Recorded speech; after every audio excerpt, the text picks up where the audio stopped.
SIR করেই কি পিন্ডি চটকে গেল বিজেপির? আগামী নির্বাচনে ফের ভরাডুবি হতে চলেছে পদ্ম শিবিরের। মুখেই শুধু বড় বড় কথা, কাজের নামে সম্পূর্ণ অষ্ট নম্বর। হ্যাঁ, এমনটাই মনে করছে রাজনৈতিক মহল। বস্তুত কাল শেষ হতে চলেছে দীর্ঘদিন ধরে চলে আসা এসআইআর এর শুনানি পর্ব। আর এখন থেকেই মনে করা হচ্ছে যে পশ্চিমবঙ্গের আসন্ন বিধানসভা নির্বাচনে ফের ভরাডুবি হতে চলেছে ভারতীয় জনতা পার্টি। দীর্ঘদিন ধরে চলে আসা এসআইআর এর শুনানি পর্ব আগামীকাল অর্থাৎ 14ই ফেব্রুয়ারি শেষ হবে।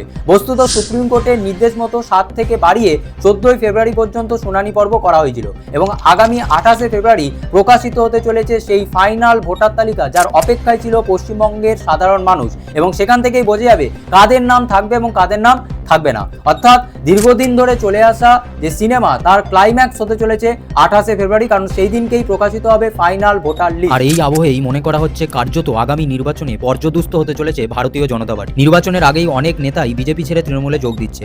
আজকে এই তৃণমূল ভবনে কুণাল ঘোষ ও রাজ্যের অর্থমন্ত্রী চন্দ্রিমা ভট্টাচার্যের হাত ধরে তৃণমূলে যোগদান করেছেন পূর্ব মেদিনীপুরের ময়নার বিজেপি নেতা শ্রী চন্দন মণ্ডল। ফলে কাঁথির মেজো খোকার গড় আস্তে আস্তে ফিকে হয়ে যাচ্ছে ভোটের আগেই। এছাড়াও বেশ কয়েকদিন আগে বিজেপি বিধায়ক বিষ্ণুপ্রসাদ শর্মাও বিজেপির বিরুদ্ধে বিষাদগার করেছেন। তিনি বলেছেন আর তিনি বিজেপির হয়ে লড়াই করবেন না। অন্যদিকে আলিপুরের ফালাকাটা ব্লকে বিজেপি এবং সিপিআইএম ছেড়েও তৃণমূল কংগ্রেসে যোগদান করেছে 8টি পরিবার। ফলে এখান থেকেই বলাই যায় আস্তে আস্তে ভোটের আগেই তৃণমূলের ঘাঁটি কি আরও শক্ত হচ্ছে। অন্যদিকে বিজেপির গোষ্ঠীদ্বন্দ্ব তো আছেই, সব মিলিয়ে রাজ্যে বেহাল দশা বিজেপির। 21-এর নির্বাচনে ভরাডুবির পর বিজেপি যে কোনো শিক্ষা নেয়নি এটাই বোঝা যাচ্ছে এখন।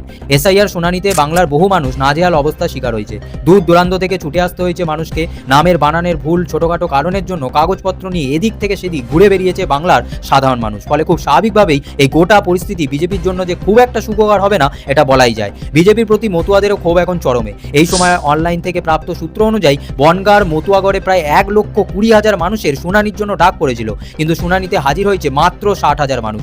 বৈধ নথি নেই বলে অনেকেই শুনানিতে যাচ্ছে না বলে খবর উঠে আসছে। এই মতুয়াদেরকেই মূলত বড় বড় কথা বলেছিল বিজেপি। বিভিন্ন সময় তাদেরকে নাগরিকত্ব দেওয়ার কথাও বলা হয়েছে, কিন্তু বাস্তবে বিশাল সংখ্যক মতুয়া নাগরিকত্ব তো পায়নি, বরং এখন তারা ভোটার তালিকা থেকে বাদ যাবে বলে আশঙ্কা করছে।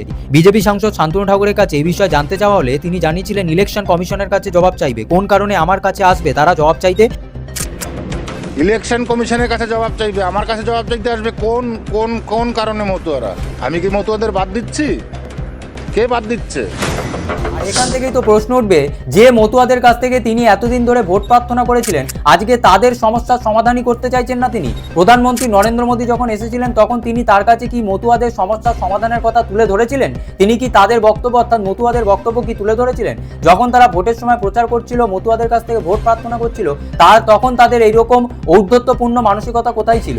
এইরকম ঔদ্ধত্যপূর্ণ মানসিকতা কি সংবিধানে গ্রাহ্য করা যায়? সংবিধানে ভারতকে কি গণতান্ত্রিক দেশ বলা হয়েছে, সেই গণতান্ত্রিক দেশে এটা কি এখন দেখতে হবে যেখানে একজন নেতা নির্বাচিত হয়ে যাওয়ার পর সাধারণ মানুষ অর্থাৎ এই সমস্ত মতুয়াদের কথা তিনি ভুলে যাবেন? তাছাড়া বেশ কয়েকদিন আগেও প্রধানমন্ত্রী নরেন্দ্র মোদী মতুয়া গড়ে এসেছিলেন, কিন্তু সেখানে তিনি তাদের নাগরিকত্ব বিষয়ে কোনো রকমের কোনো মন্তব্য করেনি। ফলে এখান থেকে তো প্রশ্ন উঠবেই, আগামী নির্বাচনে এই সমস্ত মতুয়ারা কি আদৌ বিজেপিকে বিশ্বাস করবে? এদিকে নির্বাচন কমিশনও তোড়জোড় শুরু করে দিয়েছে আসন্ন নির্বাচনের জন্য।